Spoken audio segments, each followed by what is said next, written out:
Buenos días, soy Nuño Rodrigo, soy subdirector de 5 días y redactor jefe de mercados en El País, y me gustaría daros a todos la bienvenida a este nuevo formato de Foro Futuro. Un poco por explicarlo, Foro Futuro es una iniciativa que arrancamos 5 días y Banco Santander hace ya 5 años como un espacio de debate sobre economía y finanzas, donde expertos, de los mejores expertos del país, abordaban desde la seriedad y la apertura de miras asuntos de la actualidad económica y financiera.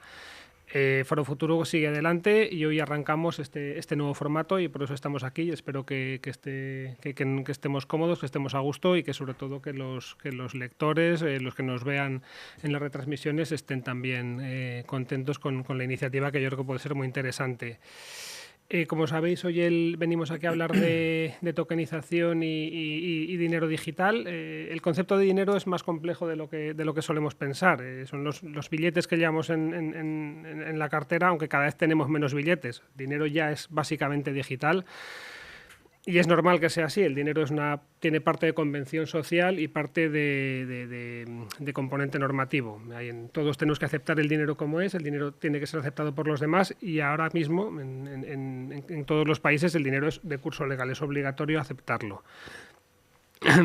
Pero históricamente se han usado muchas cosas como dinero: la sal, el oro, las conchas marinas, o en algunos sitios extremos los cigarrillos, ¿no?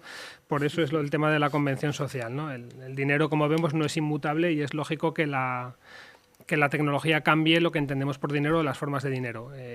Venimos a la tokenización porque en los últimos años se ha dado un cambio muy importante. La tecnología blockchain permite crear, almacenar, transferir, intercambiar activos digitales de una forma descentralizada y, por tanto, completamente distinta a las formas que todos conocemos. Esto ha dado lugar a un ecosistema de criptodivisas del que todos hemos oído hablar, hemos visto en la televisión, en los periódicos, algunos hemos escrito. Quizá la fiebre por ganar dinero fácil, ¿no?, en este mundo ha opacado los fundamentos de la tecnología y el impacto que esta tecnología puede tener en un futuro. Por resumir un poco, porque el tema es un tanto complejo, hay varios niveles o varios tipos de activos digitales. Las que conocemos todos son las criptomonedas, como el Bitcoin. Apuntaban a ser un dinero alternativo, se han convertido más bien en un activo de inversión. Tienen oferta limitada, pero no están respaldadas por ningún bien concreto o tangible. Depende mucho de la demanda, y según si fluctúa, si hay más demanda, suben mucho, y si hay poca demanda, bajan mucho, porque no tienen nada detrás.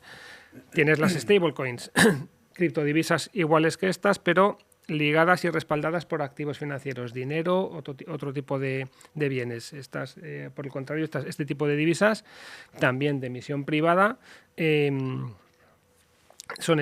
como su nombre indica, son estables y no se mueven tanto, tienen un carácter mucho más seguro.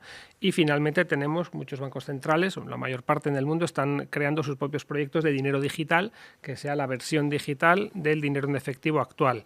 No un dinero como el que tenemos en la tarjeta o en el móvil, sino algo que se parezca mucho más al dinero en efectivo, que sea anónimo y que sea incluso o puedas operar con él offline. Todo esto está habilitado por la tokenización, cuyas aplicaciones tampoco se quedan ahí. Es decir, hemos visto los activos, los tokens no fungibles. La tokenización permite crear representaciones digitales de cualquier cosa, puede ser una imagen o puede ser dinero. Por eso el abanico de posibilidades que abre es gigantesco. Por otro lado, también, como todos sabemos, la tecnología es un medio, no es un fin en sí mismo. No hay que tener una confianza ciega en que algo va a solucionar todos nuestros problemas, porque eso sería el camino al desastre. Que algo se pueda tokenizar no quiere decir que todo se deba tokenizar. Hay que separar el grano de la paja. Ha habido mucha euforia, un cripto invierno también, y creo que estamos un poco aquí, sobre todo yo, para aprender de vosotros, que sois los que sabéis. Os presento a Alfredo Muñoz García, profesor de la Universidad Complutense y consejero legal en activos digitales de Grant Thornton y el despacho C. Magan.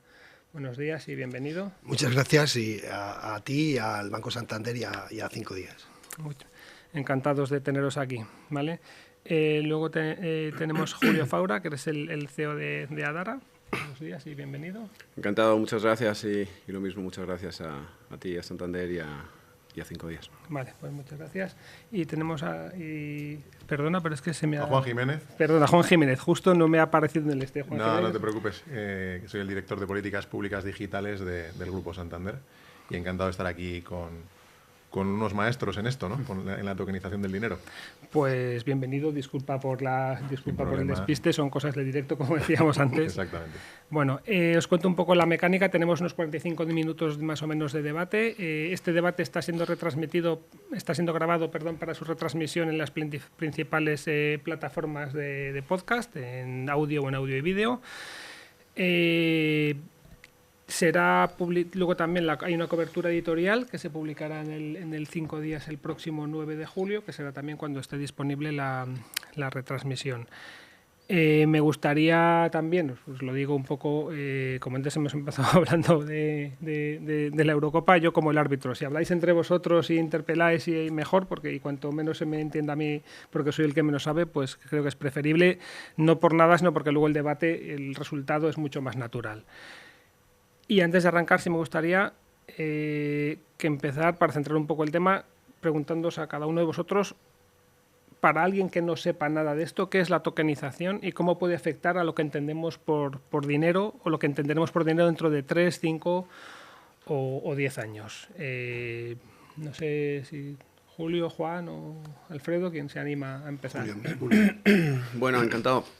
La tokenización en general, cuando hablamos de tokenización nos referimos a la representación de un activo utilizando tecnología distribuida, utilizando smart contracts dentro de una red de blockchain.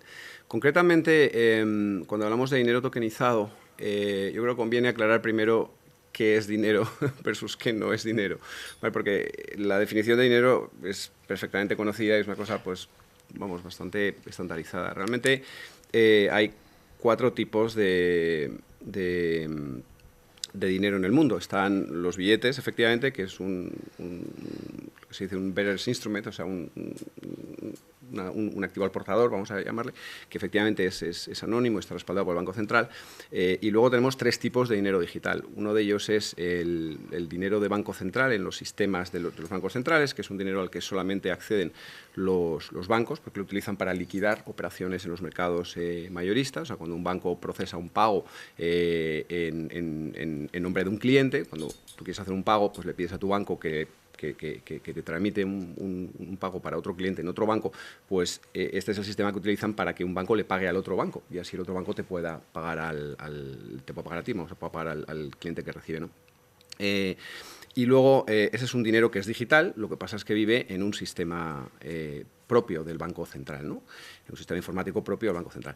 Después está el dinero de banco comercial. El dinero de banco comercial son el dinero que tenemos en las cuentas corrientes de los bancos, ¿no? Y esto vive, pues, en una base de datos dentro del banco. Y finalmente existe lo que se llama como dinero electrónico. Dinero electrónico, una entidad de dinero electrónico, pues es una entidad que utiliza una cuenta bancaria, o típicamente es una cuenta bancaria, como respaldo de este dinero electrónico, de manera que emite ese dinero que un cliente puede tener y que está respaldado con el dinero que tiene esta entidad en una cuenta corriente.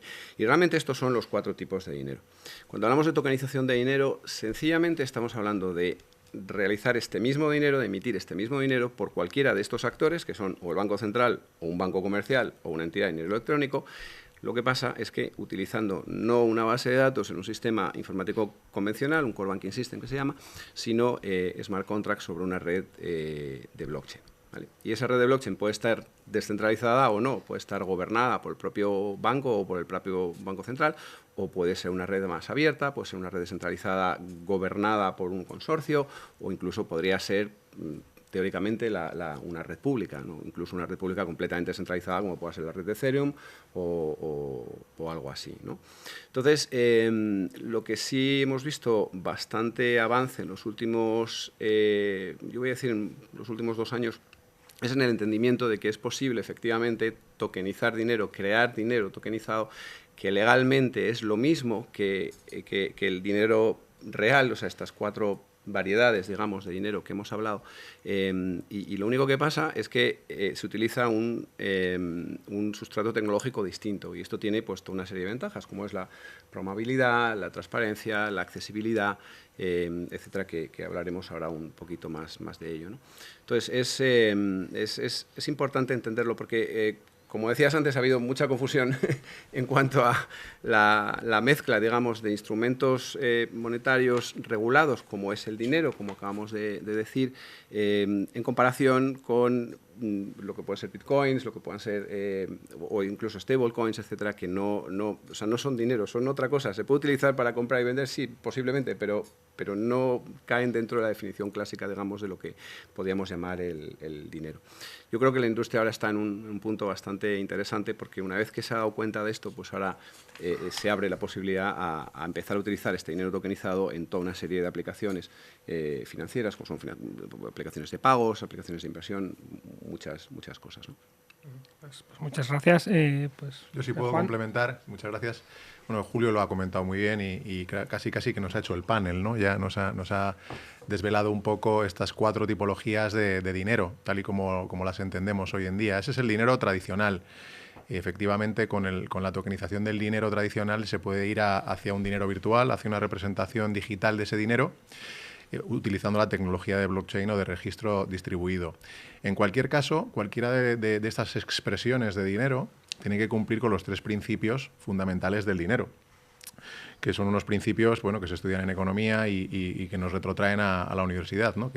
Nos decían, ¿no? En la universidad tiene que ser unidad de cuenta, tienes que poder contar cosas con él, tiene que ser reserva de valor, es decir, tiene que constituir una reserva y de alguna manera mantener el valor en el tiempo, porque si no se devalúa y no cumple esa función.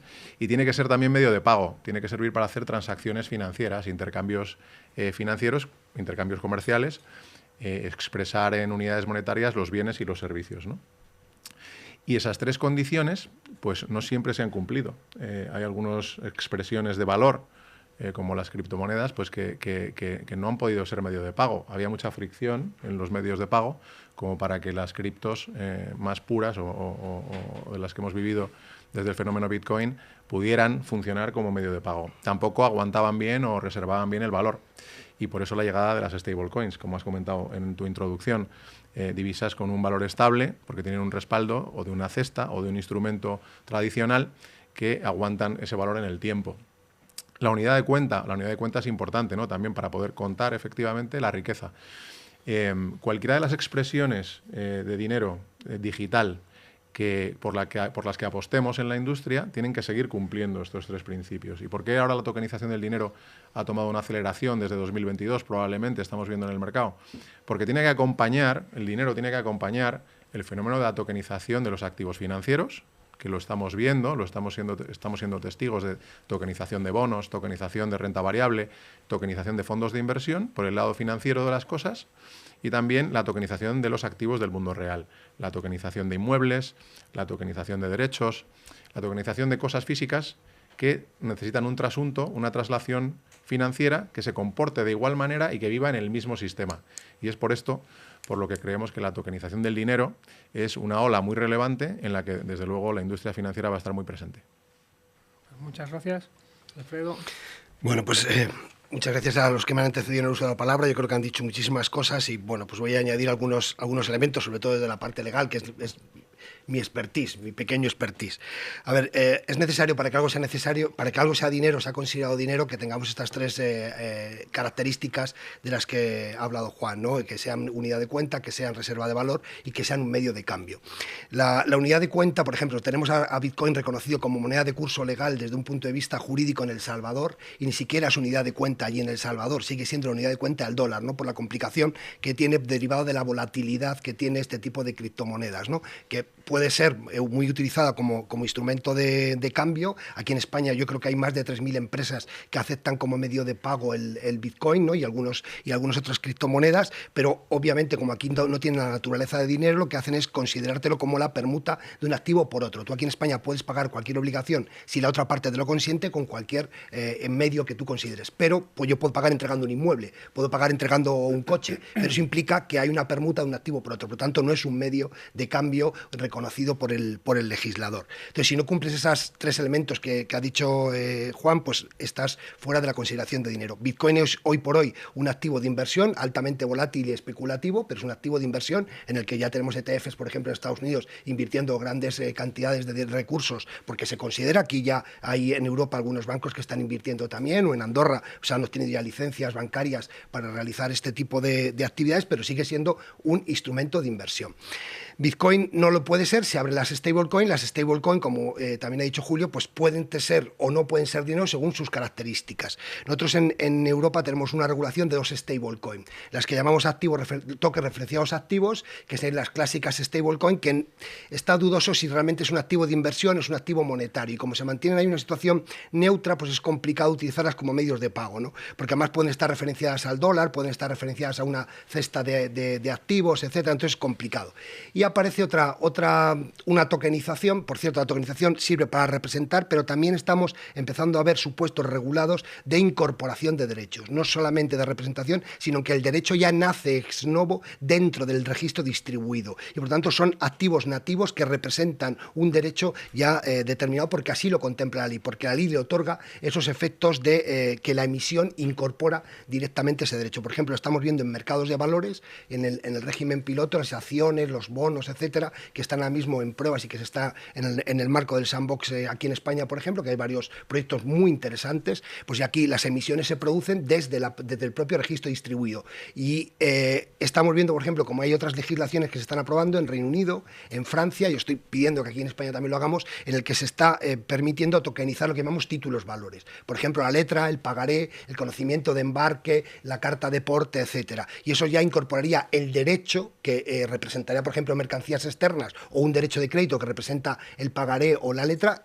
nacería dentro del propio registro distribuido. Ya sería una representación, pero además la incorporación de ese derecho dentro del registro distribuido. Por tanto, la tokenización nos permite todo esto, porque transmisiones, por ejemplo, que ahora tenemos que hacer en papel de un pagaré, en el que hay que buscar al adquirente, al cesionario, al que se le va a entregar el pagaré, al endosatario, que diríamos técnicamente, y que hay que buscarlo y localizarlo físicamente para entregarle mediante la entrega, la traditio física, el papel, pues ahora se puede hacer con mandándole con las claves de acceso privadas y públicas, igual que se envía un Bitcoin. Y entonces se le legitima a ese adquirente mediante las claves del destinatario de su wallet.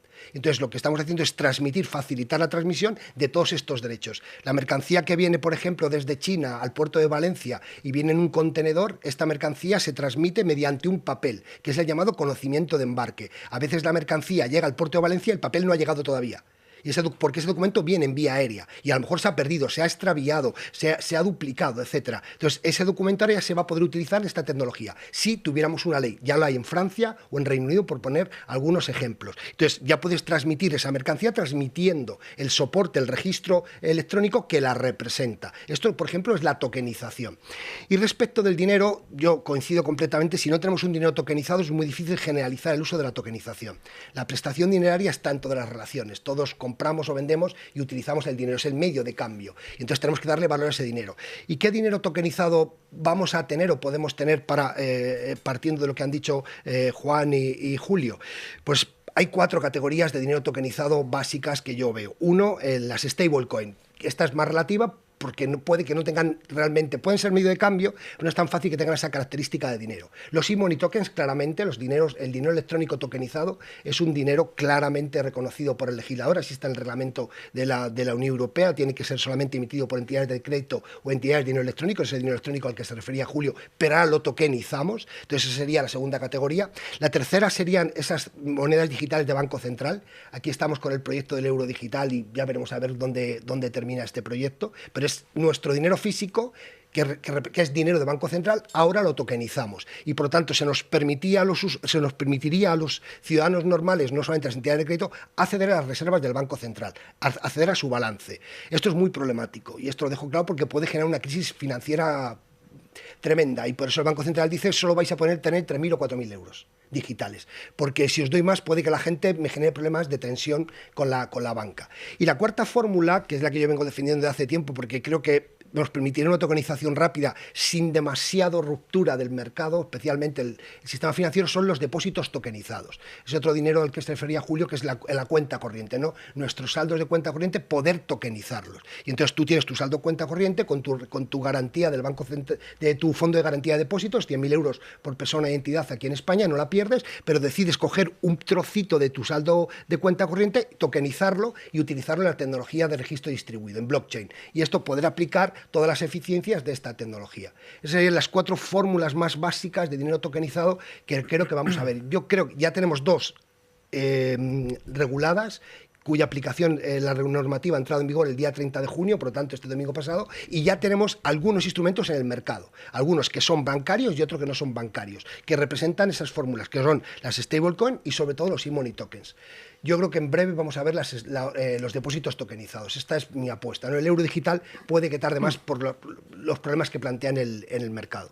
Depósitos tokenizados ya los hay. O sea, Citicoin es un depósito tokenizado, JP Morgan Coin también.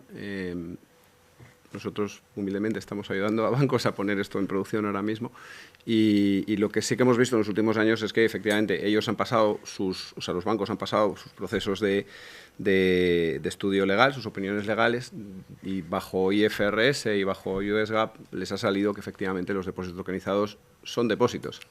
Lo único que pasa es que utilizan una tecnología un poquito distinta.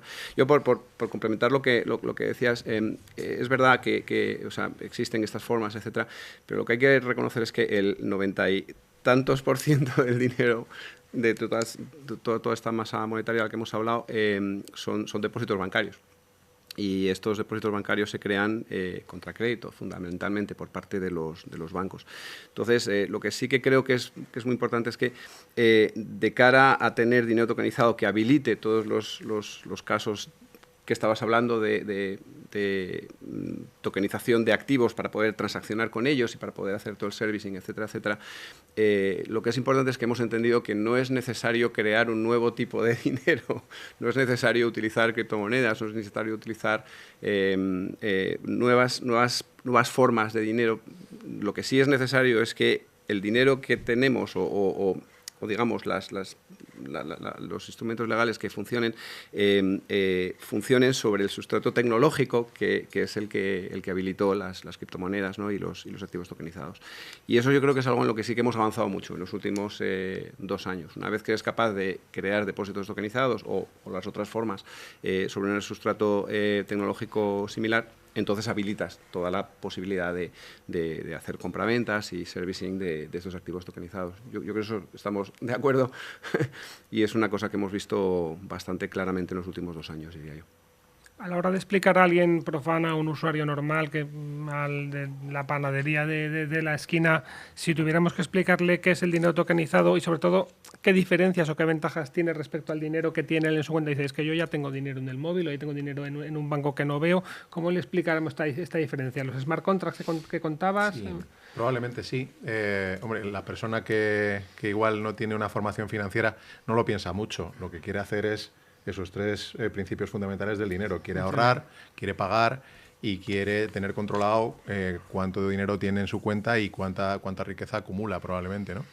Lo que ocurre es que este dinero al que estamos acostumbrados pues se comporta de una manera muy lineal y de una manera, por supuesto, predecible y respaldada por la normativa bancaria y por la industria financiera, que es muy estable, pero como decía antes, no acompaña bien el fenómeno de la digitalización. Entonces, probablemente lo que habría que explicarle es que con este dinero va a poder hacer determinadas cosas que con el dinero actual no puede hacer. O ese dinero que va a tener en un wallet, con independencia de la expresión que hemos hablado, va a comportarse, va a tener un comportamiento, va a tener lo que llamamos smart money, va a ser dinero inteligente, va a poder interactuar con un contrato inteligente, a través de un contrato inteligente, con determinadas transacciones que se hacen en el mundo real. O va a poder tener condiciones, tener parámetros de programación. Esto para la persona de la calle, una vez más, la programabilidad es un término un poco etéreo, pero si lo vemos en términos, por ejemplo, del contribuyente, pues va a saber que cuando paga impuestos, pues los impuestos que paga pueden tener una trazabilidad y va a ver exactamente cuál es el beneficio que está causando en la sociedad. Probablemente muchos de los beneficios de las determinadas deducciones que se hacen, cosas de este estilo, pues van a poder gastarse e implementarse únicamente en aquello para lo que están concebidas, ¿no? Una ayuda a la vivienda, para comprar una vivienda. Y efectivamente el dinero programable va a permitir ver que la finalidad del pago de ese dinero va a ser exactamente para lo que estamos hablando. O el dinero que le das a los menores de edad. Pues los menores de edad podrán hacer un uso de ese dinero restringido a los casos en donde, bueno, pues se considera que una persona que no es mayor de edad pues no puede hacer, no se pueden gastar el dinero en cigarrillos, en alcohol, cosas de este estilo, en determinados contenidos que probablemente no sean muy recomendables para según qué edades, ¿no? Con lo cual el dinero tokenizado tiene esa capacidad de programabilidad. Ahora bien, las expresiones de dinero y concretamente el dinero digital de Banco Central, pues todavía está en cuestión si va a incorporar este principio de programabilidad. La programabilidad tiene una cara de la moneda un poco opuesta, que es la fungibilidad. Y esto de la fungibilidad tampoco se entiende muy bien, es un término más de economistas, pero es que el dinero se pueda adicionar, se pueda sumar, se pueda componer y acumularlo en un saldo. Si tú tienes un euro que se puede usar para cualquier cosa y un euro que no se puede usar para todas las cosas, pues difícilmente lo vas a poder sumar o adicionar uno a uno, ¿no? Con lo cual, esto es una de las complejidades que trae la programabilidad. Se pega un poco o es opuesta, o no concasa bien, no concilia bien con la fungibilidad. Y por eso el Banco Central Europeo, por ejemplo, está pensando si dota de capaz de programabilidad a la materia prima, que es el euro, o esa programabilidad la deja en el raíl de pagos, que tú puedas programar fuera del euro. La materia prima es la misma, pero esa programabilidad la desplazas no a la divisa en sí misma, sino al raíl de pagos. Bueno, de hecho estamos colaborando activamente en determinar cuál es la mejor solución y cuál es la mejor manera. Pero esto va un poco por geografías. Por ejemplo, en Brasil estamos viendo un proyecto muy interesante, que es el proyecto del Real Digital. El Real Digital sí que tiene unas capas de blockchain, sí que tiene tokenización, como la que hemos comentado. Tiene una tokenización de depósitos tokenizados en el lado del individuo, de la persona que tiene que manejar ese dinero en sus finanzas personales, en el plano más de particulares, y tiene una divisa mayorista, también tokenizada, para el intercambio entre bancos del sistema. Es un modelo de dual token, ¿vale? Están ecuacionando y funcionando los dos. En el lado mayorista está mitigando el riesgo de crédito de los bancos del sistema y en el lado minorista pues está provocando la oportunidad de hacer transacciones programables, que van muy bien con fenómenos, por ejemplo, como el Decentralized Finance, como la gente que está metida en la nueva ola de blockchain y de Internet y de Web 3.0, ¿no? Que necesitan una divisa que sea programable, que sea estable, que cumpla con todos los criterios, pero que tenga ese comportamiento asociado. Otro aspecto, como ya hemos estado comentando, lo comentó Alfredo, es el carácter, el curso legal, la importancia del soporte legal que tengan estas expresiones de dinero. Entiendo que esto es crítico para el desarrollo de esta industria.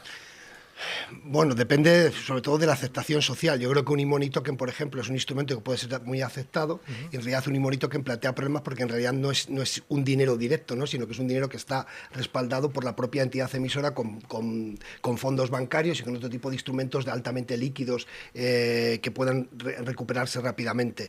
El euro digital es claramente un dinero de moneda de curso legal, es igual que el euro físico en su momento si es emitido, y el resto sería la tokenización de los depósitos, que es obviamente el dinero bancario que utilizamos en este momento y al que todos estamos acostumbrados. Pues aproximadamente el 90% de todo el dinero que movemos es un dinero bancario emitido por entidades contra crédito, como ha dicho antes Julio, ¿no? Este reconocimiento de moneda de curso legal, pues lo que te facilita es que la gente pueda entrar, pero no es determinante. Y no es determinante porque, por ejemplo, ha habido algún gran proyecto en el que no era esa moneda de curso legal y ha generado mucho pánico justamente porque se podría hacer perder la soberanía monetaria, ¿no? Hay un proyecto del año 2019 que es el de Facebook, el de el de la moneda Libra, que es una moneda respaldada y garantizada y global, en el que Facebook, con aproximadamente 3.000 millones de usuarios, que pudiera entenderse que tenía en aquel momento del año 2019, porque tiene WhatsApp, porque tiene Telegram y porque tiene Instagram como redes sociales, además de Facebook, pues representaba una gran amenaza. Y entonces, aunque no era moneda de curso legal, se podía entender que este tipo de activos digitales monetarios pues podía sustituir a la mayoría del poder o de la soberanía monetaria de los estados, porque te generaba un activo de pago en el que era programable y que era global, era transfronterizo. Por lo tanto, por ejemplo, para quienes hacen remesas de pagos, pues era una solución porque te eliminaba además los fees y el tiempo. Se podía hacer, igual que enviar un correo electrónico, se podía enviar este tipo de activos monetarios. Y el proyecto se cayó sencillamente porque los Estados Unidos,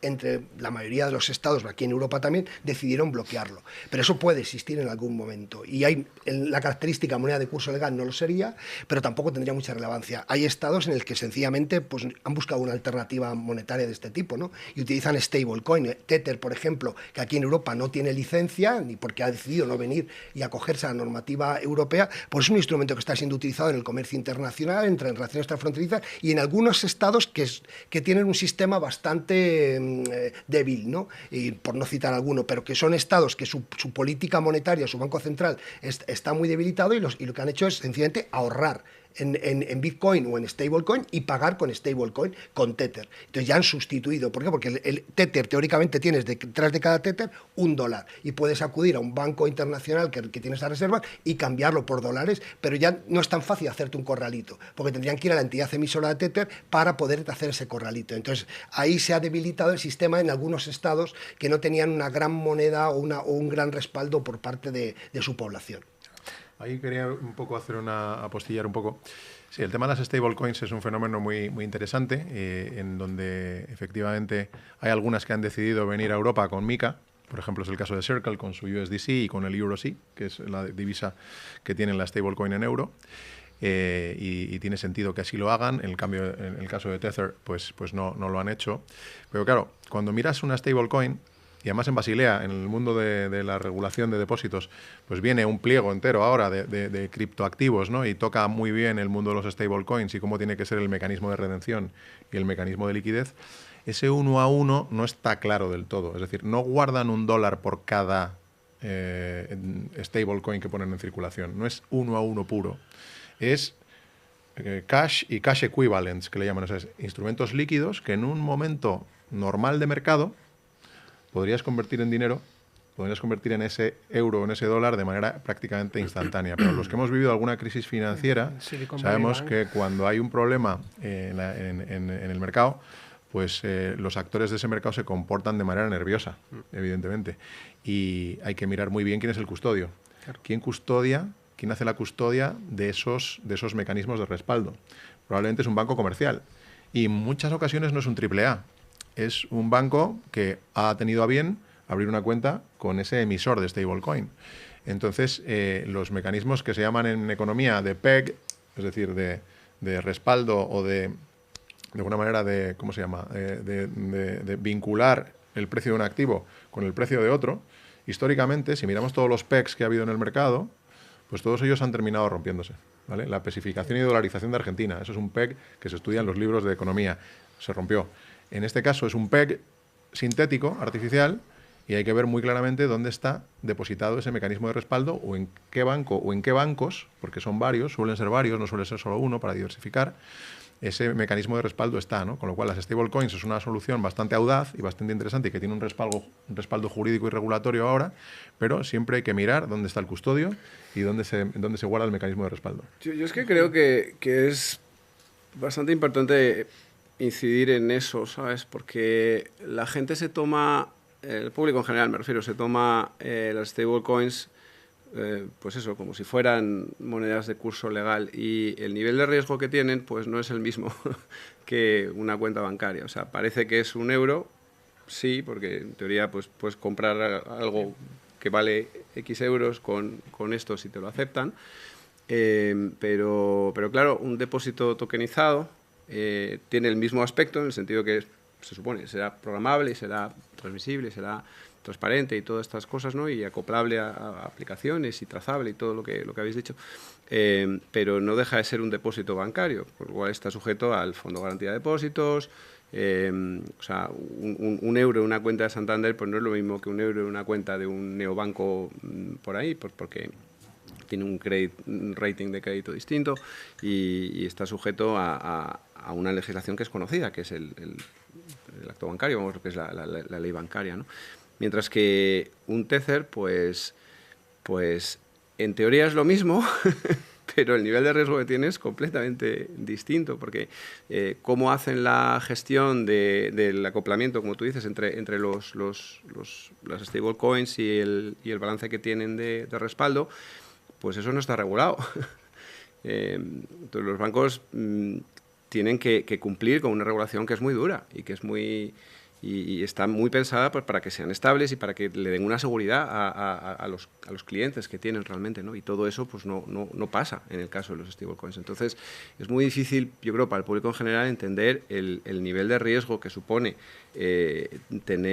ahorrar en stablecoins versus ahorrar en una cuenta bancaria, porque son cosas, perfiles de riesgo completamente distintos, ¿no? Y me parece que es muy peligroso trivializar con el nivel de seguridad que ofrece una cosa versus lo otro, porque tiene que cumplir con una regulación muy diferente y mucho más dura y mucho más seria, obviamente, en el caso de las entidades reguladas. Entonces, muchas veces hablamos de esto, ¿no? De que, claro, tienen menos volatilidad y tal, entonces son más interesantes, pero o sea, no es una cuestión de volatilidad, es una cuestión realmente de riesgo. Y el perfil de riesgo es absolutamente diferente. Como dicen en los mercados, la volatilidad es baja hasta que deja de serlo, ¿no? Bueno, es que decía Juan sobre las crisis pasan y pasarán y volverán a pasar. Y en ese momento, efectivamente, pues es cuando se ve. Claro, digamos que en el mundo de criptodivisas que vemos todos o que los medios más afloramos, lo que hay son riesgos en la forma de fraudes, de inestabilidad, de algunos robos. Aquí, digamos, ya damos un salto porque hemos hablado de bank runs, de riesgos de fuga de depósitos hacia el efectivo en el caso de las divisas oficiales, digamos, del Banco Central, los 3.000 euros que limitaban. Hemos hablado también del riesgo de una fuga de depósitos, una stablecoin que fuerce a vender. Entiendo que hay que andar con pies de plomo en este sentido. Sí, ahí hay que comentar también, ¿no? El fraude, todos sabemos, ¿no? Está creciendo a unos ratios que son preocupantes, ¿no? Y el ámbito de las criptomonedas, pues no es ajeno. Uh-huh. Es un ámbito que sí que también el mundo de los hackers, los actores maliciosos, pues también se han centrado en él. Pero hay que romper una lanza aquí por el ámbito de cripto, ¿no? En realidad, todos esos problemas, esos robos, esos fraudes que comentabas, que también se dan en las finanzas tradicionales, no vienen derivados de una ruptura de la criptografía. La criptografía está bien armada, ¿vale? Con los mecanismos que tenemos actuales para hacer criptografía, para encriptar y desencriptar, pues no parece fácil, desde luego, poder romper esa criptografía. Esa criptografía ha resistido, ha sido resiliente en el tiempo. Lo que sí hemos visto han sido robos y fraudes asociados a los sistemas tradicionales, claro, ¿vale? Que rodean estos actores de criptomoneda, ¿no? En el caso de los exchanges o en el caso de los wallets, ¿no? Hemos visto pues que los sistemas que rodeaban pues no estaban bien fortificados, no estaban bien diseñados. O algún contrato inteligente que dilucidaba lo que se puede hacer con una cripto, estaba mal escrito. Esto también puede ocurrir, que el programador, pues, oye, ha tenido un error, ha tenido un problema, ha subido ese contrato inteligente y toda esta gente, estos actores maliciosos están pues muy avispados y ven rápidamente dónde está esa fisura en ese smart contract y roban una cantidad de criptomonedas. Y en todos los escándalos que se han visto y que conocemos, que son de dominio público, pues se da esa condición, ¿no? No han roto la criptografía que envuelve a la criptomoneda, han roto o han violado el sistema que lo rodea o el sistema que lo compone. Que es la misma que se utiliza en el dinero tokenizado. Esa criptografía, me refiero. En ese sentido, fundamentalmente es una cosa que es segura. Pero lo que dices es verdad. O sea, tú abres una cuenta de criptodivisas en un exchange, ¿vale? En realidad no es que tengas tú tu propia clave, que trabajes, etcétera, etcétera, sino realmente pues esos bitcoins o esas criptodivisas las va a mantener en una cuenta Omnibus el exchange y a ti te va a decir que tienes este saldo. Hay otras formas, digamos, también para mantener tus propios wallets y con custodia, etcétera, etcétera, pero la mayor parte de las veces es esa. Entonces, esto se parece mucho a lo que hace una entidad de dinero electrónico o lo que hace un banco, ¿no? Que te custodia los activos y luego en sus sistemas te dice esta es la parte que a ti te corresponde, digamos, dentro de esa custodia. Claro, el caso de Mt. Gox era exactamente esto y lo que pasa es que era una entidad que no estaba regulada, que estaba jugando a hacer de banco. Realmente estaba custodiando unos activos digitales, o sea, unos criptodivisas, efectivamente, que no se rompieron, como tú bien decías, ¿no? Pero la labor de proveer esas exposiciones a los clientes es lo que, claro, si no está regulado y no sabes, si no es un banco, pues estás jugando a hacer de banco sin tener la tecnología, la regulación y el conocimiento realmente para poder hacerlo. Y eso efectivamente se ha visto bastante y ha sido realmente los primeros problemas. Y ahora probablemente Alfredo lo podrá comentar mejor, pero en MiCA, lo que tenemos, la suerte que tenemos en Europa de tener MiCA y que ya entró en vigor el domingo pasado, es que se asemeja bastante la normativa que viene a estos nuevos players, bueno, que no son nuevos, que van a tomar una licencia nueva, los Crypto Asset Service Providers, que se llama en inglés, van a tener que comportarse, dejadme que lo ponga así, como un banco tradicional, como un operador tradicional, con unos mecanismos de reporting, con unos mecanismos de control interno y con unos mecanismos de gestión del riesgo muy parecidos a los que se aplican en las finanzas tradicionales. Porque de otra manera, pues es muy complejo dar un servicio adecuado a un cliente con la seguridad necesaria para que esto verdaderamente ocurra y esto verdaderamente suponga una palanca de crecimiento y de competitividad en Europa. Tiene que haber confianza. No puede ocurrir un FTX en Europa como sí ocurrió en Estados Unidos. Y MiCA yo creo que blinda bastante bien a través de estos mecanismos de gestión del riesgo, de control interno, de reporting, del conocimiento que tiene que tener sobre esta industria el management de estas nuevas compañías. Tienen que conocer muy bien la industria, un poco como ya ocurre en las finanzas tradicionales, pero yo creo que sobre MiCA puede hablar mejor Alfredo. Bueno, voy a decir varias cosas aprovechando. A ver, la primera, sobre el tema del dinero, si queremos absoluta garantía sobre el respaldo del dinero, tenemos que buscar un euro digital. Yo creo que un euro digital rompe el mercado y que impide que se lleve a cabo la intermediación financiera. Por lo tanto, el euro digital tiene que ser una cosa residual, que podamos tener acceso, pero con un control limitado. Yo creo que la banca tiene que seguir existiendo o los prestadores de servicios que estén en el mercado para prestar, no para intermediar el mercado del crédito. Por lo tanto, el euro digital hay que tenerlo con cuidado, con mucho cuidado. Tiene que ser una figura paralela al dinero en efectivo, no sustitutivo, pero dinero similar al dinero en efectivo. Por ejemplo, prevé transacciones offline. Y esto sí que es importante porque habilita determinadas zonas geográficas en nuestro... particularmente, por ejemplo, en España, ¿no? Entonces yo creo que es un buen instrumento, ¿no? Y además va a permitir el acceso, la digitalización, la inclusión de muchas personas en este ámbito, ¿no? Porque la mayoría de la gente puede que no tenga determinados servicios, pero todo el mundo tiene un smartphone, ¿no? Esto ha ocurrido ya en algunos estados en África que están muy desbancarizados y con este tipo de activos lo han logrado. Pero hay que ser muy prudentes con el euro digital y yo insisto en ello porque la banca es la que tiene que seguir intermediando en el sistema financiero, ¿no? Y por tanto no podemos permitir un cambio radical o generar la mayor crisis de la historia por evitar crisis futuras. Entonces tenemos que ser muy prudentes. Entonces todo esto hay que hacerlo ordenadamente. Entonces yo creo que como no queremos ese problema, pues la garantía absoluta del dinero que nos la daría el Banco Central pues no es asequible en este momento. Luego tendríamos las stablecoins. Son elevadamente con riesgos. De hecho hay stablecoins en el mercado que no tienen respaldos prácticamente patrimoniales y que son algorítmicas, que se emiten y se queman a demanda según el precio. Por lo tanto, cuidado con esto. Hay que saber dónde te metes. Aquí en Europa las algorítmicas puras no es posible porque tienes que tener un patrimonio de respaldo para poder obtener licencia. Eso serían los tokens referenciados activos. Yo creo que va a ser difícil que haya tokens referenciados activos en la Unión Europea con MiCA porque el modelo de negocio es muy complicado de tener porque te restringen el volumen de operaciones y el volumen de capitalización en términos diarios, con lo cual es complicado. Luego tendríamos los e-money tokens. Los e-money tokens ya tienes un respaldo en unos depósitos, pero claro, como ha dicho muy bien Juan y Julio también, pues cuidado con las garantías que te da que tiene los depósitos. proyectos. De hecho, vimos un caso, yo creo que Nuño también ha hecho alusión a él, que es el de Silicon Valley Bank, justamente con Circle, que ha venido aquí a Europa ahora mismo, acaba de obtener licencia en Francia como entidad de dinero electrónico desde hace unos días. Y aquí la caída de un banco produjo la afectación de todo el sistema cripto,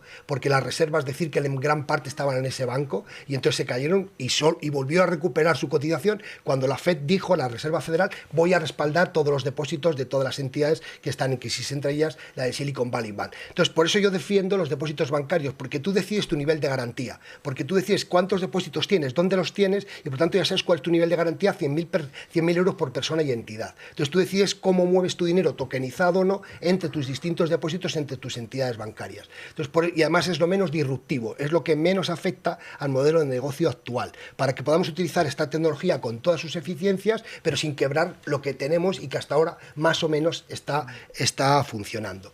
En relación con la custodia, yo sí que quisiera defender el nuevo régimen de MiCA, porque MiCA tenía una redacción inicial en la que se producía que tú cuando depositabas o dabas los activos a tu custodio, pues se producía un efecto traslativo de la propiedad. Esto es lo que llamamos el depósito irregular, que es lo que se produce, por ejemplo, en términos bancarios. Cuando tú pones el dinero en un banco, le transmites la propiedad del dinero al banco y tú lo que tienes es un derecho de crédito contra el banco. Cuando vas a pedirle al banco, como es algo fungible, el banco te devuelve tu dinero en efectivo, como sea. Entonces, esto es lo que se producía con los activos digitales. Y el régimen de MiCA, cuando empieza a ver todas las crisis que se producen en el año 2002, en ese momento cambia el régimen y entonces el Consilium y el Parlamento y el Parlamento Europeo deciden cambiar la normativa. Y ahora la custodia es una custodia fiduciaria, no es de transmisión de la propiedad. Por tanto, el custodio tiene que tener claramente identificados cuáles son los activos digitales, aunque sea en una cuenta ómnibus, como decía Julio, tiene que tener claramente identificados los activos, porque si el custodio cae en quiebra, todos los titulares, los token holders, los propietarios de los activos, tienen el derecho de ir a la quiebra y sacar sus activos. Un derecho de separación que llamaríamos aquí en España, que en otros reglamentos se puede llamar un derecho de segregación. Saco los activos y no sirven para pagar la masa de acreedores. Entonces esto es muy importante porque esto sí que habilita unos servicios de custodia muy serios, ¿vale? Que ya pueden ser ofrecidos altamente regulados y en el que además el custodio responde si hay algún tipo de hackeo. Si se produce un hackeo, el custodio tiene que responder con el valor de los activos que tenían al tiempo en que se produce la pérdida de esos activos. Entonces eso exige que los custodios tengan mecanismos de respaldo, ya sea un capital, ya sean pólizas de seguro, etcétera. Y tocando el último tema que ha planteado JJ, que es muy interesante, los prestadores de servicios que nosotros tenemos aquí ahora no van a pasar todos la criba de MiCA. Ahora, a partir de septiembre, sobre todo a partir del día 30 de diciembre, cuando empiece el régimen de MiCA, vamos a ir viendo los procedimientos, ¿no? Y porque ahora entra en vigor la parte de dinero tokenizado, stablecoin y money tokens, pero a partir del 30 de diciembre entra todo en la prestación de servicios. Ya ha habido una criba con los prestadores de servicios que han accedido al registro del Banco de España solamente a efectos de control antiblanqueo. Pero es que a todos los prestadores de servicios, incluyendo los advisors, que a mí me preocupan mucho, todo el mundo que se dedica a dar asesoramiento sobre inversión, etcétera, en este mundo, porque hay mucha gente que no sabe, y he visto en algunas ciudades de España locales de asesoramiento de criptoactivos a puerta de calle. Y esto sí que me preocupa porque la gente entra ahí inocentemente a preguntar qué es esto y cuando tú tienes un mercado alcista pues es muy fácil colocar productos de este tipo, ¿no? Pero claro, el mercado también se va a caer o se caerá o tendrá irregularidades, lo que sea. Yo no pronostico ni doy consejos de inversión. Entonces, toda esta gente tiene que superar unos canales y va a estar supervisada. Y tienes que tener unos riesgos cubiertos, unos riesgos prudenciales. Tienes que tener unos riesgos de honorabilidad cubiertos. Tienes que tener cuestiones de órganos de administración y de socios con participaciones significativas que superen controles de honorabilidad y de conocimientos. Esto es muy importante y de habilidades. O sea, que no va a poder estar en el consejo de administración de un exchange o de un custodio cualquiera, sino que son personas que ya tienen que tener una experiencia en el sector. Igual que lo pides para pasar un proceso de idoneidad para una entidad bancaria o para una entidad de servicios de inversión. Pues esto es lo que pide. De hecho, se aprobó la semana pasada por parte de la IVA y de la ESMA, que son las autoridades europeas de supervisión, ya unas directrices para determinar cómo se fijan esos requisitos de idoneidad y qué tienen que hacer los supervisores nacionales. Por tanto, ahí va a haber una criba y eso da garantía a todo el sector, sin perjuicio de que hay criptoactivos que tienen un elevado riesgo por su propia estructura, por su propia naturaleza, por cuál es su posición en el mercado. Pero que vamos a estar mejor que estamos, sin ninguna duda, porque no todo el mundo va a poder ofrecer estos servicios. Y, por ejemplo, para ser un exchange, un custodio, tú vas a tener que presentar una tecnología de primer nivel, ¿no? Unas garantías, unos procesos de gobernanza, una resolución de tus conflictos de interés, etcétera, etcétera. Y esto sí que va a dar algo de seguridad al mercado. Pero, obviamente, creo que la gente cuando entra a estos mercados tiene que saber un poco dónde va, ¿no? O sea, por ejemplo, vamos a tener los advisors, van a tener que hacer test a sus clientes, como se están haciendo ahora en procesos de MiFID, en instrumentos financieros. Pues también van a tener que hacer unos test para colocar a tu cliente y decirle de qué tú eres, qué te aconsejo que tú puedas suscribir o adquirir como producto de inversión. Pues me estáis contando el cambio que supone MiCA es radical, en el sentido, como decías tú, Juan, ahora los que dan servicios muy parecidos a lo que hacéis los bancos van a tener que pasar por los mismos filtros por los que pasan los bancos. Eso es básico también de cara al cliente o al ciudadano, ¿no? Sí, las entidades de servicios de inversión, ¿no? Es a lo que más se parece. Yo, igual me corrige Alfredo, pero yo he mirado en algún sitio todos los operadores que operaban en este mercado antes de MiCA. Más o menos son mil algo VASPs, que se llaman, ¿no? Los Virtual Asset Service Providers, había 1000 algo. No creo que esos 1000 o 1100, los que sean, probablemente una de las cifras más altas de Europa, por cierto, en España. No creo que todos pasen la criba y no creo que puedan acceder a la licencia ya la buena, la post-MiCA, que entra 30 de diciembre o 31 de diciembre de este año. Y ahí es donde efectivamente CNMV va a empezar a supervisar y va a empezar a mirar a estos operadores pues con estos parámetros y con estos principios de solvencia, pero también de resolución de conflictos de interés, de honorabilidad, de gestión del riesgo, etcétera, que ya hemos tocado, ¿no? Bueno, pasarán algunos. También está el dilema o el reto de cómo la CNMV va a poder supervisar todo ese nuevo mundo. Es un mundo complejo, es un mundo difícil, no es un mundo tradicional, se comportan otras dinámicas y nos consta, y además lo aplaudimos desde la industria, que el supervisor en este caso se está reforzando. Está contratando nuevos inspectores. Ahora los reguladores y los supervisores tienen un conocimiento también muy profundo que hemos ido adquiriendo juntos, la industria, los nuevos operadores y el propio regulador y el propio supervisor, de este fenómeno, ¿no? Pero todavía está por ver un poco pues cómo va a ser este mundo después del 31 del 12 y cómo van a ser los mecanismos de supervisión y cómo vamos a empezar a dar certeza y credibilidad y claridad a este entorno de gestión o administración de activos digitales, que ya está en un 17% de la población en España, uno de los ratios de adopción más altos de Europa, ¿no? Entonces creo que es un fenómeno que se ha desarrollado de una manera alegal, no voy a decir ilegal, pero sí alegal, y ahora trae un marco regulatorio asociado que le va a permitir tener una certeza, una claridad para el inversor y también una acertación y una claridad para el operador. Y esperemos que esto sea una palanca de crecimiento y una palanca de empleo. Hoy día blockchain emplea muy poca gente en España. 7.000 puestos de trabajo directos yo creo que son. Después de que implementamos toda la normativa, de que hacemos toda la regulación, tiene que haber mucho más, tiene que venir más, y tenemos que también ser un poco barrer para casa en este sentido y tratar de dar una certeza y dar una estabilidad para que en España, oye, vengan más actores y constituyan sus servicios, cosa que está ocurriendo probablemente en Francia, en Alemania, que es donde se están radicando y donde están tomando su residencia fiscal y su residencia social en Europa. Y nosotros creemos que también en España, pues oye, se puede construir una industria y un ecosistema de estas características. Esperemos que sí. Se nos está, bueno, yo estaría aquí porque estoy aprendiendo un montón, seguiría aquí, pero tenemos un horario. Sí que me gustaría un poco preguntaros cuáles son vuestras perspectivas a medio plazo. Si nos vemos aquí en este excelente plato dentro de 2 años, 3 años, ¿de qué estaremos hablando? ¿Cómo lo veis? A mí una de las cosas que me preocupa es realmente cuál es la expectativa que tiene la gente sobre la utilidad, digamos, del dinero tokenizado y también de los activos digitales. Esto es una cosa que creo mucho en ello como elemento de transformación de la industria financiera. Creo que, y lo estamos viendo, que es una cosa que trae puede traer mucha eficiencia a la forma en cómo, sobre todo a nivel mayorista, funciona la industria financiera, pues permite mover capitales mucho más rápido, permite reducir los buffers de liquidez que tienen los bancos para transaccionar unos con otros, y esto es una cosa muy, digamos, muy particular de la industria financiera mayorista, pero puede suponer oportunidades de eficiencia de cientos de millones de euros al año en posibles ahorros por cada banco. Y eso sí que lo veo y lo estamos viendo, y vamos, este es el motor realmente no tan conocido, digamos, de toda esta revolución por parte del dinero tokenizado. De cara a trasladar esto a los usuarios finales, yo la verdad que tengo bastante más dudas.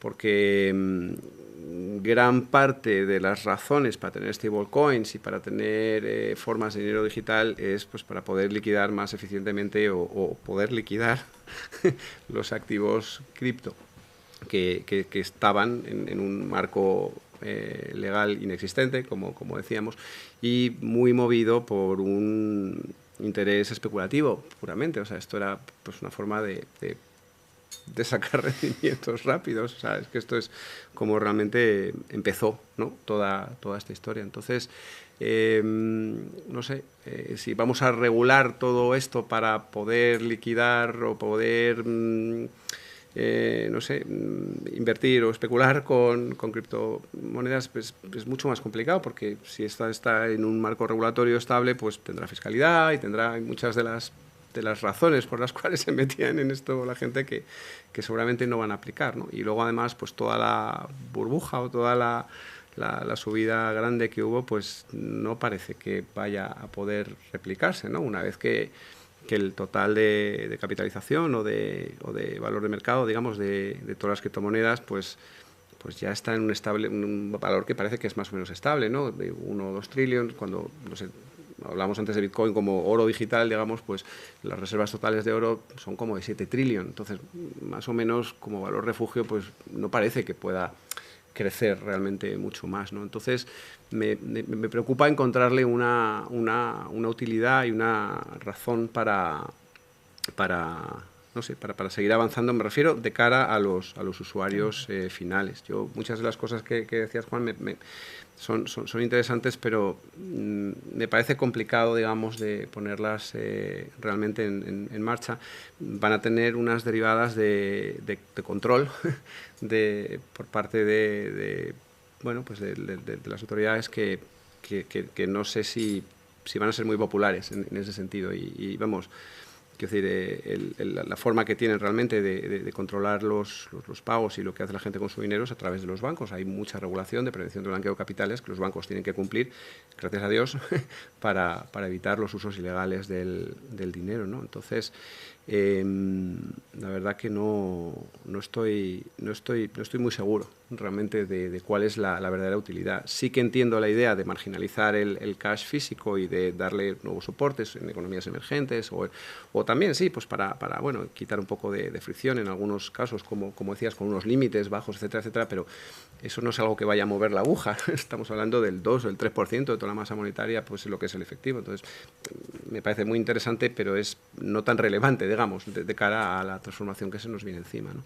Y sí, como digo, pues me preocupa un poco el futuro en ese sentido para usos más minoristas. Para usos mayoristas los veo clarísimos, y eso sí que está empujando, pero a una velocidad tremenda ahora mismo en el mercado. Pero la otra tengo mis dudas. Muchas gracias. Bueno, abreviando rápido, estoy de acuerdo con Julio. Vemos el avance de esta tecnología y de las nuevas expresiones de dinero más en el ámbito mayorista, en el ámbito institucional. Y lo que estamos previendo es una adopción más masiva del mundo del buy-side, del mundo de las gestoras, sobre todo, en el 2025 probablemente. El mundo retail ha adquirido ya un nivel de adopción relevante, pero creo que estable. No sé si va a haber muchos más crecimientos ahí, quizá un poquito con MiCA, en donde haya más entidades financieras ya que se lancen, que se animen a hacer esta actividad para sus clientes.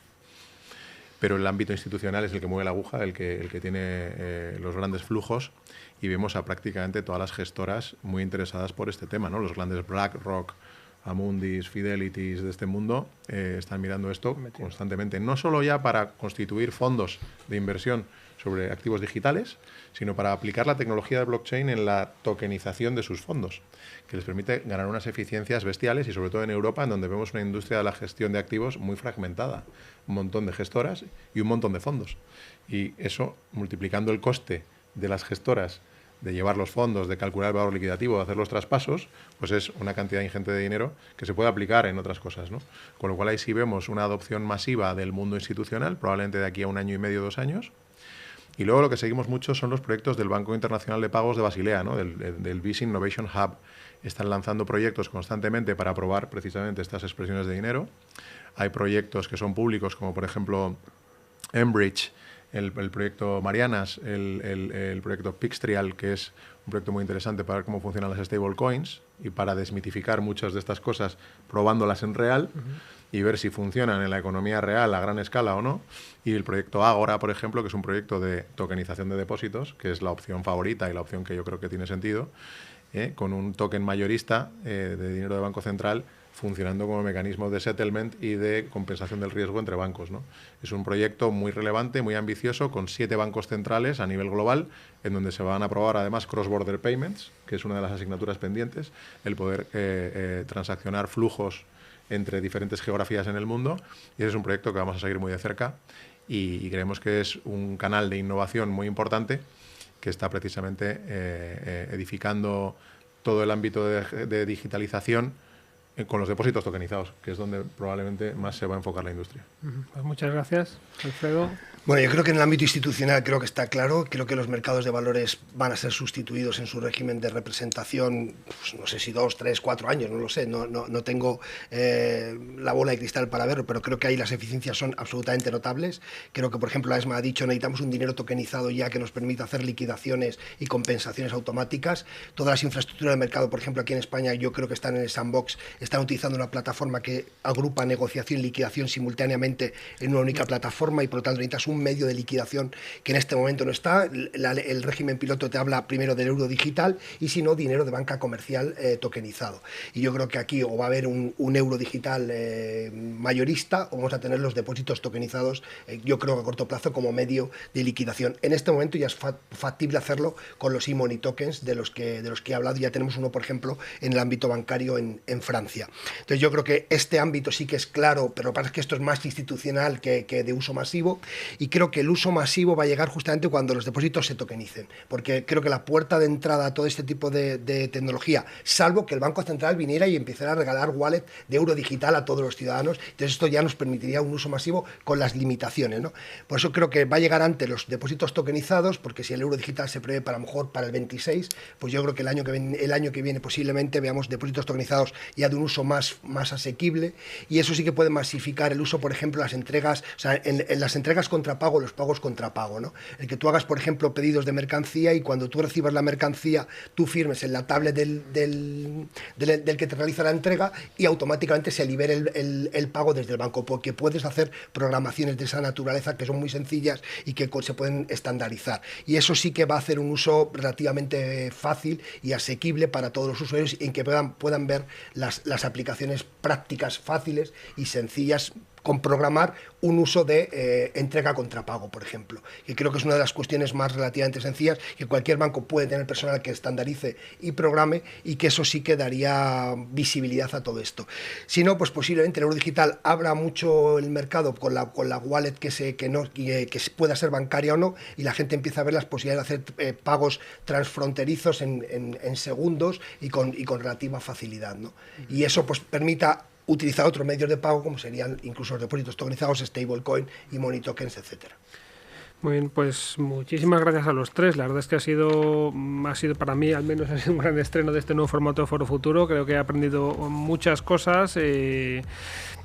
Creo que, por lo que habéis contado, la era del salvaje oeste de este tipo de activos ya la hemos dejado atrás, un poco con la implicación de los actores financieros, de los nuevos jugadores y de los supervisores, y sobre todo con la entrada en vigor de la normativa en Europa. Creo que los tres habéis sido muy muy honestos, contando tanto las ventajas que tiene este nuevo formato de dinero como los riesgos que pueden ir asociados. Creo que es fundamental abordarlo desde ese punto de vista para evitar complicaciones. Hemos hablado de la trazabilidad, hemos hablado de lo que pueden suponer el dinero digital en economías poco bancarizadas o con sistemas financieros más endebles, y finalmente me habéis dado una idea de por dónde pueden ir los tiros en el futuro, que comparto con vosotros, aunque desde mi limitado conocimiento, que es mucho más eficiente, mucho más eficaz en la aplicación de este dinero, de estos contratos a nivel mayorista que minorista, simplemente por una cuestión de dimensión y de